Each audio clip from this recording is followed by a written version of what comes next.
EVM हटाओ समिति छोटाउदेपुर जिला द्वारा आगामी देशनी लोकसभा चूंटणी 2024 में ईवीएम रद्द करी बेलेट पेपर थी चूंटणी करवा बाबते छोटाउदेपुर निवासी अधिक कलेक्टर ने आवेदनपत्र आपवामां आव्युं।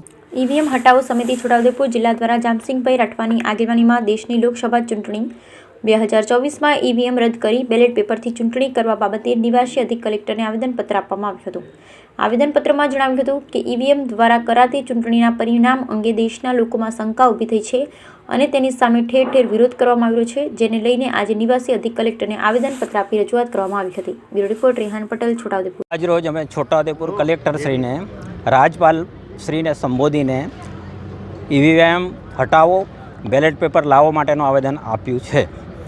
અમને આજે રેલી કાઢવાની પરમિશન નથી આપવામાં આવી, ફક્ત 4-5 જણને આવેદનપત્ર માટેની પરમિશન આપવાથી અમે આજે 5-6 માણસો આવીને આવેદનપત્ર આપ્યું છે।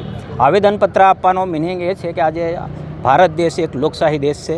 લોકશાહીમાં મતનો અધિકાર એ દરેકને એક મળેલો છે અને તે 5 વર્ષે આવતો હોય છે, તો એ મત વેડફાવા ન જોઈએ અથવા જે પક્ષ અથવા જે વ્યક્તિને આપણે મત આપીએ એને જે ગણાવવો જોઈએ।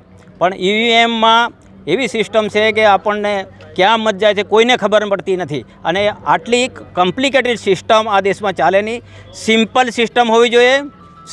સિમ્પલ સિસ્ટમમાંથી આપણને જેટલું મેન્યુઅલ થાય લોકોને આંખમાં દેખાવા જોઈએ કે મેં મારો મત કોને આપ્યો તે, જ્યારે ઈવીએમમાં દેખાતો નથી। એનાથી લોકશાહી પર એટલી બધી અસરો થાય છે કે તાનાશાહી વિકસી રહી છે, કારણ કે કાલે જે બીજા પક્ષમાં મત ઉમેદવાર હોય છે બીજા પક્ષમાં આવતા બીજે દિવસે તે જીતી જાય છે। એનો મિનિંગ હું જેને ચંગુ મંગુ પણ ઊભે થઈને વિધાનસભામાં અને લોકસભા